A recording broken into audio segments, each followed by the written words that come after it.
고통을 볼 때에 내가 누구인지 내 자신에 대하여 깨닫고 하나님의 시선으로 모든 것을 바라보며 하나님의 뜻이 이루어지기를 간절히 기도하는 하박국 선지자를 통해 우리가 하나님께 나아가자고 지난주 말씀을 나누었습니다.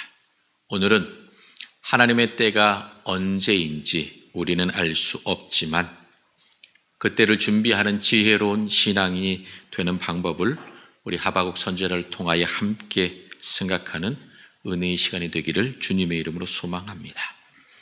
우리는 시간 속에서 살아가는 유한한 존재입니다. 그 시간이 언제 끝날지 아무도 알 수 없습니다.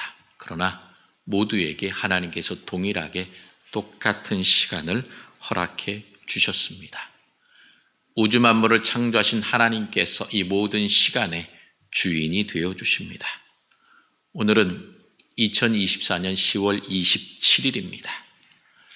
1년 12개월, 올해 366일 중에 65일이 남은 301일째 되는 날입니다. 이렇게 이야기하니 정말 시간이 빨리 흘러갔구나라고 하는 생각이 드실 겁니다. 모두에게 똑같이 주어진 시간인데 그 시간 속에서 여러분들은 어떻게 살아오셨습니까? 오늘 하박국 선지자는 하나님 어느 때까지입니까? 라고 고백하면서 그 하나님의 응답을, 하나님의 대답을 기다렸습니다. 그의 부르짖음 속에서, 그의 삶 속에서 하박국의 아름다운 모습을 보게 됩니다. 첫 번째로 그는 깨어서 자신의 자리를 계속 지키는 아름다운 모습을 보여줍니다. 1절에 내가 내 파수하는 곳에 서며 성루에 서리라. 그가 내게 무엇이라 말씀하실는지 기다리고 바라보며 나의 질문에 대하여 어떻게 대답하실는지 보리라 하였더니 라고 고백합니다. 하박국은 지금 파수 때 성루에 서 있습니다. 파수하는 파수 때 이 성루는 그 성의 가장 높은 곳, 그래서 적군들이 언제 쳐들어온지 볼 수 있는 그러한 가장 높은 곳에 위치한 것이 바로 이 파수하는 곳 성루입니다. 하나님께서 하박국에게 응답하시지 않자 하박국은 그 파수 때 성루에 서서 기다리며 하나님께서 도대체 무엇라고 말씀하시는지 그곳에서 기다리고 있습니다. 파수 때 이 성루라고 하는 것은 전쟁 중에 있으면 그 전쟁에서 승리했다라고 하는 기쁨의 소식을 가장 먼저 들을 수 있는 곳, 볼 수 있는 곳이 바로 파수 때입니다. 전령을 통하여 지금 전쟁이 승리했다라고 하는 소식을 가장 빨리 들을 수 있는 곳이 파수 때 성루입니다. 또한 적군과의 그 전쟁을 눈앞에 두고 있는 두려운 상황이라고 한다면 그 파수 때 성루는 가장 먼저 적군의 침입을 알 수 있는 곳입니다. 그래서 사람들에게 적군이 쳐들어온다라고 알리며 경종을 울리면서 전쟁의 준비를 할 수 있도록 가장 먼저 반응하는 곳이 바로 파수 때 성루인 것입니다. 왜 하박국이 그곳에 서 있습니까? 지금 남유다 왕국이 고통을 당하고 있는데 이 고통의 순간을 해결해 줄 하나님의 응답의 능력이 과연 언제 올지 이제나 저제나 기다리고 있습니다. 만약에 하나님의 응답이 오지 않는다고 하면 그 바벨론의 침입과 그들의 패역함 때문에, 강포 때문에 이스라엘이 멸망하게 될 텐데 그것을 막고자 가장 먼저 경계하고 전쟁 준비를 하라고 소리 지르기 위하여 하박국은 지금 가장 높은 곳에, 가장 위험한 곳에 서 있는 것입니다. 여러분은 지금 어느 곳에 계십니까? 어렵고 힘든 세상을 바라보며 그리고 우리 집에 그리고 우리 교회에 우리 공동체 안에 어려움이 있으면 그 어려움과 문제를 해결하기 위하여 가장 먼저 가장 가까운 곳에 가서 서서 그것을 바라보며 여러분이 끌어안고 그것을 위하여 기도하고 있습니까? 간구하고 있습니까? 하나님, 자비와 긍휼을 허락해 주십시오. 지금 어려움 가운데 있습니다. 문제가 심각합니다. 우리의 힘으로는 도저히 해결할 수 없습니다. 이렇게 간구하는 자리에 우리는 서 있어야 합니다. 그저 남의 뒤에 숨어서 어떻게 되겠지라고 생각하는 것은 참으로 무책임합니다. 하나님께서 우리에게 주신 그 사명을 외면하고 잊어버리는 것과 마찬가지입니다. 이러한 파수꾼의 임무는 선지자의 임무와 맞닿아 있습니다. 선지자는 공동체가 위기에 처해 있을 때 그리고 영적으로 태만하여 하나님의 징계와 하나님의 심판을 받아야 할 그때에 깨어서 회개하라고 하나님께 돌아오라고 외치는 사람이 선지자입니다. 그리고 자기 백성을 위협하는 그러한 침입과 적의 공격에 대해서 깨어 준비하고 하나님의 도우심을 간구하는 사람이 바로 선지자입니다. 그러므로 지금 고통당하고 있는 이 나라와 이 민족, 우리의 가정과 교회와 생업의 터전과 모든 것들을 바라보면서 하나님, 주님의 은혜를 허락해 주시고 우리 공동체를 보호해 주시고 지켜 주십시오라고 기도해야 할 책임이, 의무가 우리에게 주어져 있는 것입니다. 그런데 그 책임과 의무는 지금 당장 어려움 당할 때는 우리가 힘써 기도하지만 금세 잊어버리고 맙니다. 조금 편안해지면 기도하는 일을 게을리하고 잘 될 거야 라고 하는 막연한 희망과 소망을 갖고서 과거와 똑같이 살아가게 됩니다. 그러다가 어려움을 당하면 그제서야 깨어서 기도하고 외치는 것이 우리들의 모습입니다. 그런데 하나님의 때, 하나님의 응답, 그것이 바로바로 오면 좋은데 오늘 본문의 말씀처럼 하나님의 응답과 하나님의 때가 오지 않아서 지치고 그 기다림이 힘들어질 때에 우리는 더욱더 힘을 내어 하나님 앞에 더욱더 가까이 나아가야 합니다. 하나님, 우리를 긍휼히 여겨 주시고 우리를 돌보아 주십시오라고 기도해야 합니다. 사랑하는 성도 여러분, 기다림이, 응답이 더디 오더라도 우리는 그 자리를 지켜야 합니다. 그곳을 떠나서는 안 됩니다. 부족하고 연약한 것 같지만 우리가 있어야 할 그 자리에 하나님께 세워주셨기 때문에 그 자리를 결코 떠나서는 안 됩니다. 그러므로 하나님께 묻고 하나님의 응답을 기다리고 있는 이 하박국의 아름다운 모습, 건강한 모습, 우리는 닮아가야 합니다. 만약에 하나님께 열심히 기도하고 하나님의 응답을 기다리지 않는다는 것은 교만이요, 하나님을 무시하는 행동입니다. 문제가 있어서 하나님께 기도해 놓고 하나님 응답해 주실 것을 내가 믿습니다라고 열심히 기도해 놓고 인간적인 방법으로, 세상의 방법으로 사람을 찾아간다고 하는 것, 그것은 하나님을 무시하는 것입니다. 교만한 행동입니다.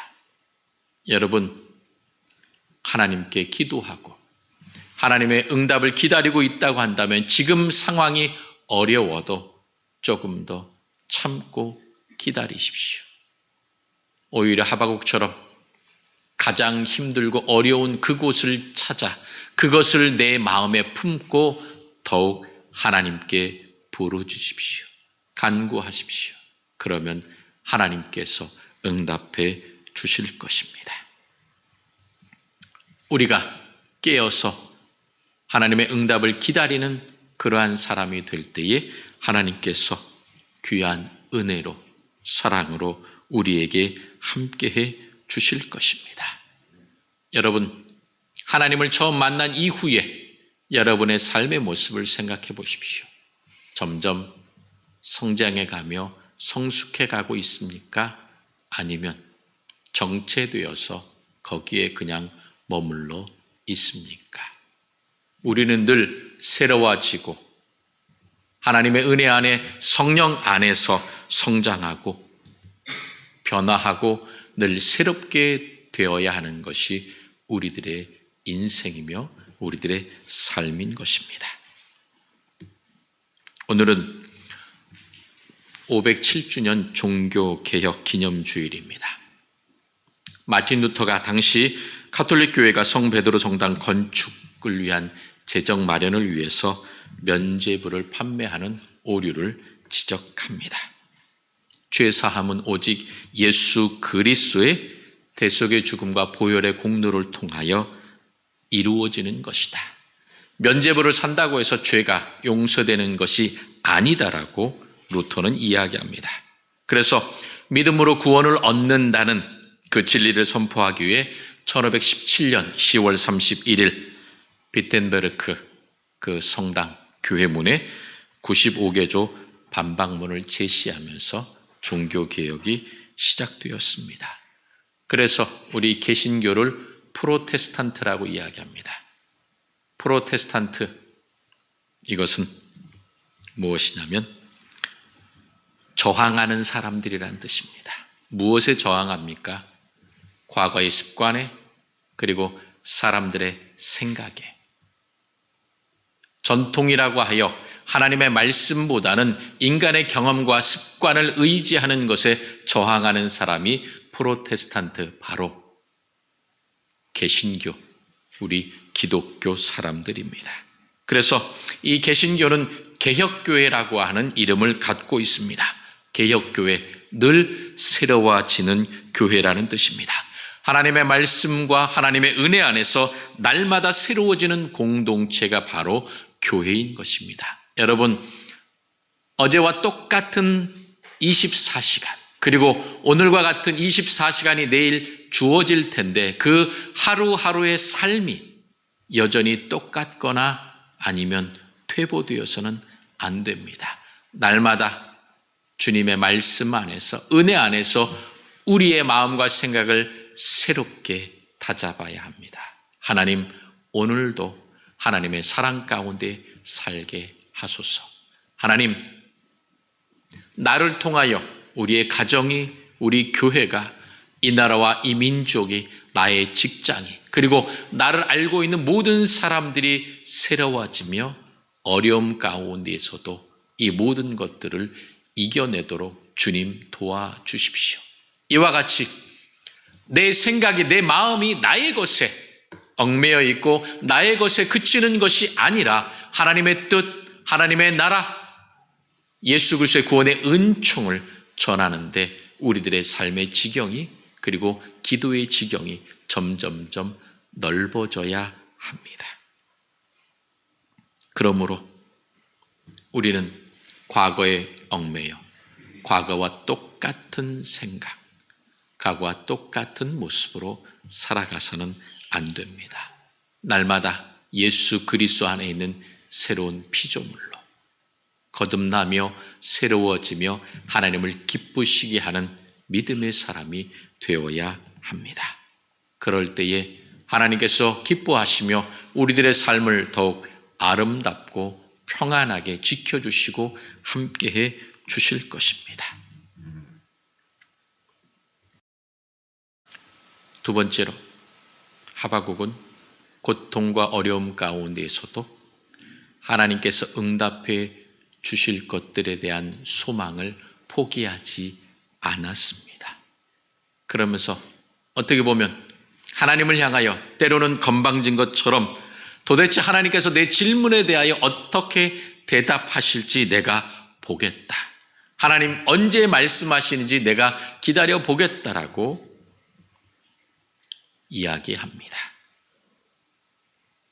이 이야기 속에는 그의 하나님에 대한 간절한 소망이 담겨져 있습니다. 내가 결코 낙심하지 않겠다. 포기하지 않겠다. 하나님의 응답만이 나를 살게 한다라고 하는 그의 간절한 믿음의 반어법적인 표현인 것입니다. 그러나 여러분들은 반어법적인 표현보다는 하나님, 내가 끝까지 기다리겠습니다.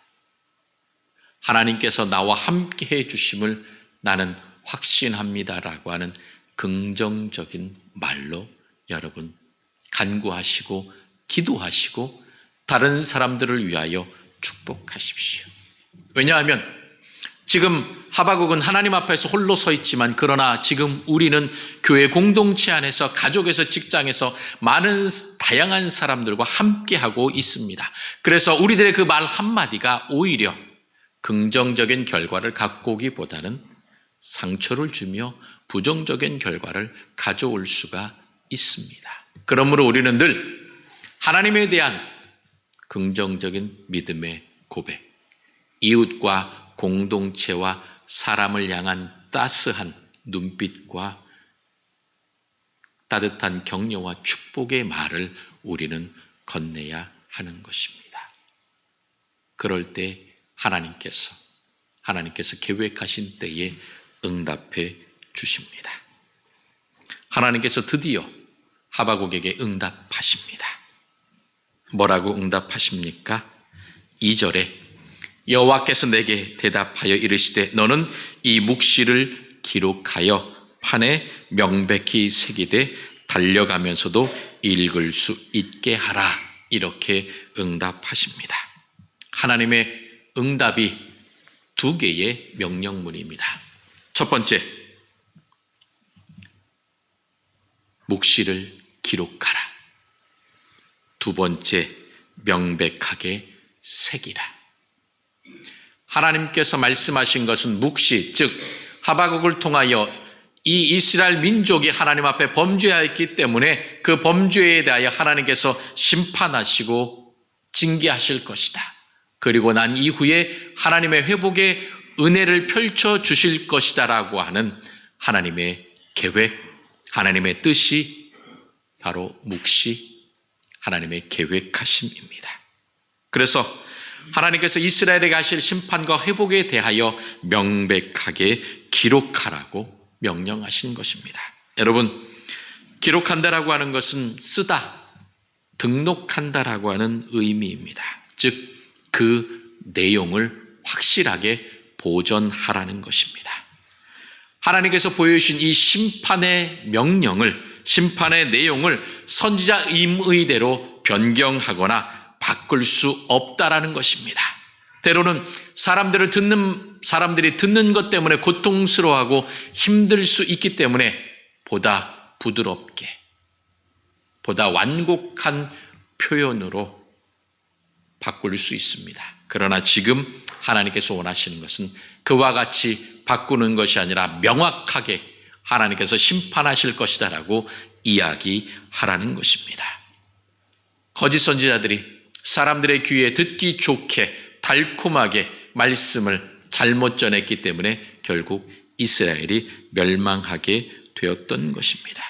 그러므로 하박국은 하나님께 주신 심판의 말씀을 그대로 기록해야만 했습니다. 새기라는 것은 오늘 우리가 함께 읽은 2절을 포함하여 구약 성경에 단 3번만 사용된 단어입니다. 첫 번째는 신명기 1장 5절에 율법을 설명한다라고 하는 의미로 사용되었고요. 나머지 두 번은 신명기 27장 8절과 오늘 하박국 2장 2절에서 이 돌판이나 흙판과 같은 것에 새긴다는 의미로 사용되었습니다. 즉, 이 새긴다라고 하는 것은 하나님의 말씀을 자세히 설명하여 그 말씀을 새김으로 그 말씀을 보고 듣고 빼먹지 않도록 그 말씀의 진정한 의미를 너희가 착각하거나 내가 잘못 봤다라고 내 실수라고 이야기하지 않도록 분명하게 기록하라는 것입니다. 구두로 입으로만 말하면 흘려듣고 때로는 아다르고 어다르고 하는 말로 잘못 전달할 수 있습니다. 그러나 기록하게 되면 그 기록된 것은 명백한 증거가 되기 때문에 그것에 대해서 다른 이야기를 할 수가 없습니다. 그래서 이 말씀을 기록하고 새기는 작업을 통하여 앞으로 하나님께서 말씀하시는 모든 것들은 한치의 오차도 없이 분명하게 실현될 것이다라고 하나님께서 지금 하박국을 통하여 말씀하고 계십니다. 그렇다면 왜 기록하고 새기라고 하나님께서 명령하십니까? 달려가면서도 읽을 수 있게 하라는 것입니다. 여러분, 달려가면서 무언가를 보고 그것을 읽는다는 것 쉽지 않습니다. 운전하면서 요즘 길을 가다 보면 이정표를 보면서 앞으로 몇백 미터 안에서 우회전하고 어디로 가면 좌회전하고 그 교통 표지판 얼마나 크고 선명하게 기록해 놓고 있습니까? 즉 운전하고 가면서 지나가면서 잘못된 길로 가지 않도록 하기 위하여 그 교통 표지판을 세워 놓는 것입니다. 그러므로 하나님께서 그 말씀을 달려가면서라도 볼 수 있게 읽을 수 있게 새기라는 것은 바로 사람들이 자기 생각에 자기 욕심에 자기가 열심히 달려가는 그 잘못된 죄악의 길을 가면서도 하나님의 말씀을 분명히 볼 수 있도록 가르치고 선포하고 깨닫게 하라는 것입니다. 그래야 나중에 하나님을 향해 하나님, 내가 미처 몰랐습니다. 못 봤습니다. 내가 듣지 못했습니다라고 핑계치 못하게 하려는 것입니다. 그렇다면 하나님께서 왜 이렇게 계속해서 말씀을 기록하고 새기며 많은 사람들이 깨닫고 보게 하라고 말씀하십니까? 3절의 그 이유를 말씀해 주고 계십니다. 이 묵시는 정한 때가 있나니 그 종말이 속히 이르겠고 결코 거짓되지 아니하리라. 비록 더딜지라도 기다리라. 지체되지 않고 반드시 응하리라라고 하나님께서 말씀하십니다. 도대체 언제 하나님의 이 응답이 심판이 이루어질지 알 수 없기 때문에 기다리다 보면 때로는 지쳐서 그래 무슨 심판이 있겠어, 여전히 우리가 하고 싶은 대로 살다 보면 괜찮을 거야 라고 착각하지 말라라는 것입니다. 이 때는, 이 종말은 분명히 온다라는 것입니다. 정한 때가 있다라는 것입니다. 우리는 알 수 없지만 그때가 언제인지 우리는 미리 알 수 없지만 분명한 것은 하나님의 때에 분명히 응한다는 것입니다. 이루어진다라는 것입니다. 그래서 그 명령하신 것을 알려야 하고 기록하고 선포해야 한다라는 것입니다. 이 정한 때라고 하는 이 단어는 하나님의 택하신 선민 이스라엘이 매년 정기적으로 지키는 절기 그리고 규칙적으로 돌아오는 계절을 의미하는 단어입니다. 그래서 묵시가 이루어질 때를 정한 때라고 이야기하는 것은 무엇이냐? 바로 가을이 가면 겨울이 오고 겨울이 가면 봄이 오는 것처럼 반드시 하나님께서 이 하박국을 통하여 주신 말씀을 이루신다는 것입니다. 그 시간의 흐름 속에서 하나님께서 정하신 모든 계절의 변화처럼 하나님의 약속은, 하나님의 말씀은 이루어진다라고 하는 것입니다. 이루어질 수도 있고 안 이루어질 수도 있다라는 것이 아니라 반드시 이루어진다라고 하는 것입니다. 그러므로 심판과 멸망의 때가 오기 전에 누구라도 달리면서 읽을 수 있게 확실히 기록하라고 하나님께서 명령하시는 것입니다. 그러므로 이 하나님의 때가 언제인지 기다리다가 하나님의 때가 오겠어 하면서 자기 마음대로 여전히 하나님께 순종하지 않고 죄악 가운데에 머물러 있는 사람, 그는 교만한 삶, 정직하지 못한 삶을 살아갑니다. 그는 결국 멸망하게 될 뿐입니다. 그래서 4절에 우리들에게 뭐라고 말씀합니까? 보라, 그의 마음은 교만하며 그의 마음은 정직하지 못하다라고 말씀합니다. 여기서 그의 마음은 누구의 마음입니까? 바로 이스라엘을 괴롭히고 힘들게 하는 바벨론을 이야기합니다. 바벨론이 아수르를 정복하고 강대국이 된 것은 하나님께서 이스라엘을 징계하는 도구로 바벨론을 사용하셨기 때문입니다. 정직하지 못하라고 지적하는 것은 바벨론이 아수르뿐만 아니라 주변에 있는 모든 민족들을 정복하면서 그들을 참으로 힘들게 처참하게 괴롭히고 철저하게 모든 것들을 술탈하며 빼앗았기 때문에 그들의 모든 죄악의 종합 세트로 하나님께서 정직하지 못하라고 지금 말씀하시고 있는 것입니다. 그러면 구원의 대상은 누구이겠습니까? 4절 하반절에 말합니다. 의인은 그의 믿음으로 말미암아 살리라. 교만한 자, 정직하지 못한 자, 하나님의 뜻을 기다리지 않고 자기 마음대로 살아가는 자는 결국 멸망하고 죽게 되지만, 그러나 의인은 그의 믿음으로 살리라라고 우리들에게 말씀해 주십니다. 그런데 이 믿음이라고 하는 단어는 원래 거짓이 없으시고 진실하신 하나님을 향해 사용했던 단어입니다. 하나님의 신실하심을 드러내는 증거가 이 믿음이라고 하는 단어였습니다. 그런데 하나님을 향해 사용되던 단어가 사람에게 적용되면 진실하신 하나님을 향한 온전한 신뢰, 강한 부탁과 의뢰를 표현하는 것이 됩니다. 또한 이것이 하나님에게만 해당되는 것이 아니라 사람에게도 신실하고 정직하게 진실한 태도를 갖고 살아가는 사람, 그가 바로 믿음의 사람이라고 하는 뜻입니다.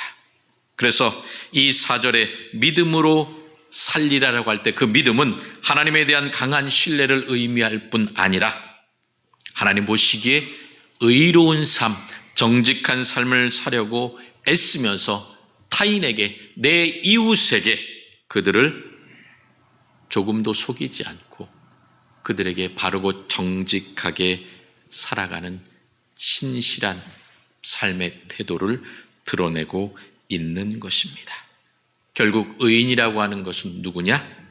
하나님을 향한 믿음과 이웃에 대한 신실함과 진실한 사랑의 태도로 살아가는 사람이 의인이다라고 지금 이야기하고 있는 것입니다. 여러분은 하나님에 대한 신실한 믿음과 이웃에 대한 변함없는 사랑과 배려와 축복으로 살아가고 계십니까? 여러분의 삶은 그와 같은 믿음으로 살아가게 되는 것입니다. 나의 힘, 나의 능력, 나의 지혜, 나의 물질로 살아가는 것이 아니라 하나님에 대한 신뢰와 이웃에 대한 신실한 태도로 우리는 살아가는 것입니다. 그런 사람은 결국 승리하게 되고 하나님의 은혜 안에서 하나님께 영광 돌리는 귀중한 삶을 살아가게 되는 것입니다. 사랑하는 성도 여러분, 지금 우리들의 삶의 현장이 어떻습니까? 어렵고 힘듭니까? 내가 기도하는데 응답이 더디되는 것 같아서 답답합니까? 그러나 분명한 것은 하나님께서 하나님의 때에 이루어 가십니다. 정한 때가 있어서 하나님께서 이루신다고 하는 것입니다.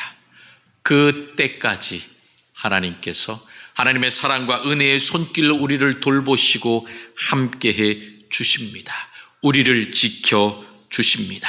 많은 사람들이 세상의 힘과 사람의 힘과 물질과 환경을 돌아보며 그것에 일희일비하며 그것을 바라보지만 그러나 우리는 믿음으로 하나님만 바라보며 이웃에 대한 성실함으로 살아가게 될 것입니다. 하나님만 바라보십시오. 우리에게 믿음의 공동체를 주심에 감사하며 그 공동체 안에서 함께 주님께 나아가십시오. 그러면 하나님께서 사랑으로 우리를 함께 돌보아 주실 것입니다. 낙심하거나 절망하거나 염려하지 마십시오. 하나님의 때는 분명히 있고 그때의 모든 것들이 이루어질까라는 확신을 갖고 근심과 염려와 걱정을 다 내려놓으십시오. 나의 때는 하나님께서 알고 계십니다. 그래서 그 때가 이루어지기까지 나로 하여금 성장하고 성숙하여 하나님께서 기뻐하시는 열매를 맺도록 하나님께서 끝까지 함께 하실 것입니다. 그 정한 때까지 온전히 하나님을 신실하게 믿고 신뢰하며 많은 사람들에게 그들을 가슴에 품고 사랑하며 중보하며 축복하면서 하나님의 이끄심에 순종하며 날마다 나아가는 믿음의 사람, 믿음으로 살아가시는 여러분 모두가 되시기를 주님의 이름으로 축원합니다.